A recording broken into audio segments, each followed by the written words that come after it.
Hey, it's Dan McDonald here, and I'm just chilling on the way to get some coconuts. But this is a video because I have some people in my life, I'll say that.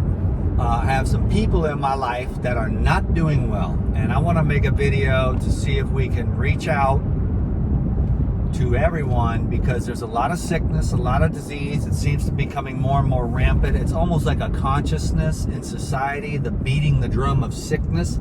And when you go into like the health domain, then there's just like a lot of arguing and fighting about who's right and who's wrong. So it's like either you're beating the drum of like the sickness industry, which is totally politically correct from all the nasty foods and the medical type of procedures and protocols that don't really work, because it's based a lot of times on fear and mechanical technology instead of organic biochemistry, or bringing your organism back into balance. So you're using all these things with the diabetes and the other diseases and stuff that are definitely coming on from a large part in the food that we eat, which generally is a byproduct of wanting to avoid other deeper crap that's going on too. So you can never negate that as well. And you can't blame one or the other, because it's like, are you angry because your liver is inflamed, or is your liver inflamed because you're angry? Well, the answer is both.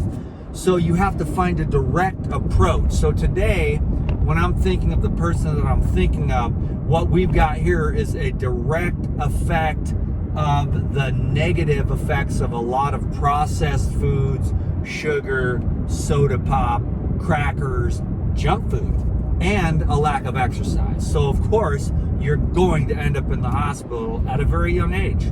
It's just going to happen. And with everything else that's been going on, I mean, I could get into the details, but I'd get ixnay, because I already got ixnay. I lost my whole other 400,000 subscriber channel.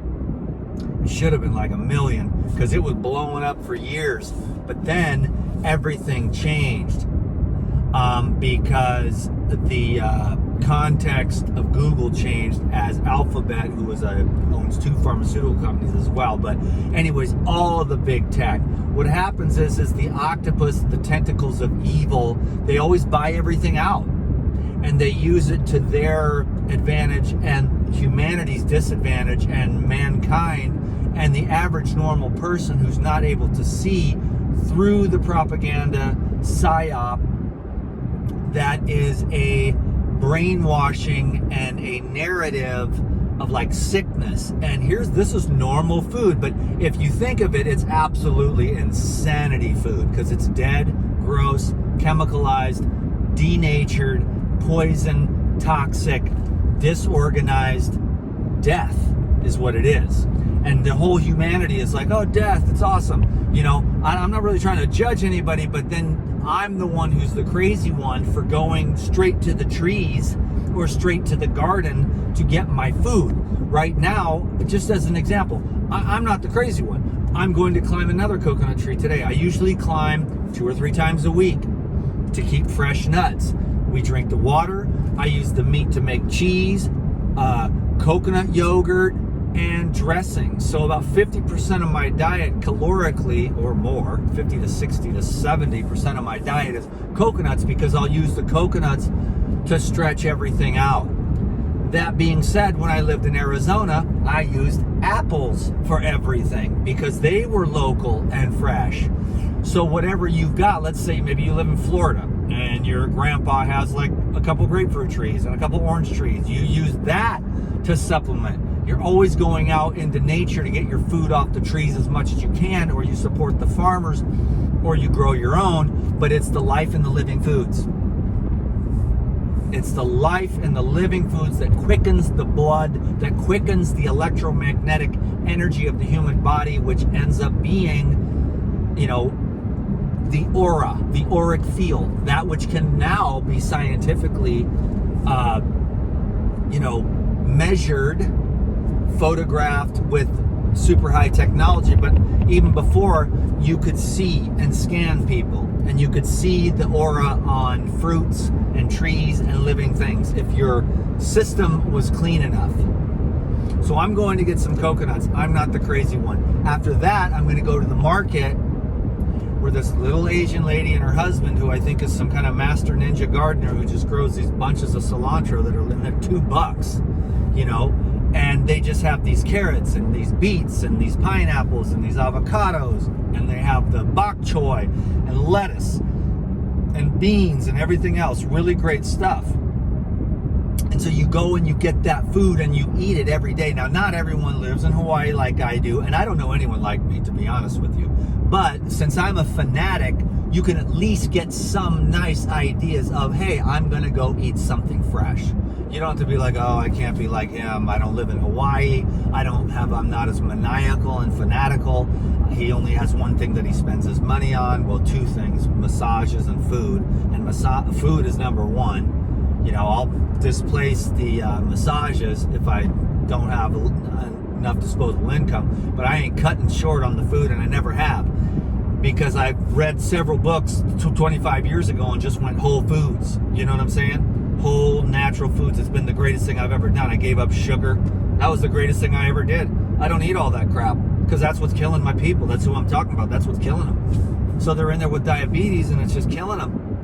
Because they need to go, and if you got the diabetes, you got to get the broccoli, you got to get the green beans, you got to get the Brussels sprouts. You're like, that stuff's gross. Even if it is, you steam it up, roast it even at first, till you can get to more raw. But just, you got to use the green stuff to clean out your colon, and you got to get your taste buds right. Now, I'm not going to expect this person or anybody really to start fasting right away, but I'm telling you, take a day or 2 or 3 away from food, it'll reset your appestat. Then you can just shred up some cabbage, you know, and sprinkle a little salt on it and a little olive oil, and it actually tastes really good after you haven't eaten for a few days. But that's a whole nother thing. That's a whole nother level. What I'm trying to do with this video is just be like, look, if you keep drinking the soda and you keep eating the crackers and you keep eating any processed food, you know, I'm just talking about you go to the produce section and you get real food, and then you go home and you make it yourself. Otherwise, you're going to be sick. You eat at restaurants, you're going to be sick, because that chef, he's a pervert, okay? And you're picking up his vibes. He's drinking wine, he's snorting cocaine, and he's a chef at a restaurant. And he just probably had sex with 2 of the waitresses. So those vibes are going into your food. Now, that's just an example, maybe not a very good one, but it is happening. Or he's having problems at home. You want to go, maybe the farmer touches your food, puts it in a box, but then when you get home, you pray over it. It's been it's not processed in that sense. And then you get it, and then it's in its a natural, pure state. So it's a pure energy frequency. Then you can prepare it within your loving intention to feed your children and your family. But if you go to McDonald's, that food is so fractionated and from so many different places, it's only going to add to the confusion, and you will be confused, and you will not be able to be well. So you want simplicity, because when you do like mono eating or mono juicing, or even water fasting is the most, that's really hard. But you know, when you do that, that's that. And when you do the mono eating, then your mind gets really clear. And when you mix up all that stuff, you get confused. Your body gets confused, your digestion gets confused, the microbes get confused, the enzymes get confused. Because that which digests protein, because carbohydrates are digested from the amylase in the mouth. And I'm not talking about no pasta. People like, carbs make you fat. No, papayas don't make you fat, which are carbohydrates. Bananas don't make you fat either. I suppose if you ate enough bananas, they would. It's the fake food, but that leaves a layer on your tissues of fake food residue. But if you eat real food, real carbohydrates like papayas, bananas, pineapples, apples, oranges, dates, grapes, etc., etc., etc., ad infinitum, those are real carbohydrates in their natural state. Now, pasta, that's a fractionated, generally sprayed with pesticides, glyphosate, atrazine. That's going to mess up your gut. Those processed carbs do make you fat, because that's a dead food. So carbs are digested in the throat, in the mouth, and then protein is digested in the stomach, and then fat is emulsified by the bile from the gallbladder in the small intestine. So when you mix all those things together, I'm not saying you can't mix 2 or 3 sorts of things, because then it can figure it out and it'll keep your digestion robust. But that's why even mono meals are what make people feel the best. So then people are like, I cured myself with beef. They go on a beef diet and they feel better. Well, yeah, because before that, they were doing the standard American mixtures of everything under the sun, and the whole thing was a goddamn seething bog. Well, once you get cleared out, they could have done the same thing with bananas. It wasn't the meat that healed them. It was the lack of all the other mixtures that was causing them brain fog and confusion, screwing up their microbiology and their digestion, making them feel bloated and stuff, because all those food combinations are horrific. So I don't expect everyone to be as fanatical as I am, but like, I'll just drink orange juice. 32 ounces of orange juice, I'm good. That's my breakfast, 3 or 4 hours. I don't need coffee or nothing. Hell, I woke up this morning with already plenty of energy, lots of energy. I feel super blessed. Okay, so we've got the digestion, we've got the simplification, we've got the whole foods. You got to get out the processed foods. That's the message of this video. I'm going to leave it right there. See what you can do for yourself about, just because I know it's social, it's family, but it's death. And you can't be healthy with all those processed foods, with the sugars and the fake salts and the flavor enhancers and the conditioners and the pesticides and the packaging chemicals that are off-gassing into your food. Okay? So, get healthy, please. The world needs you.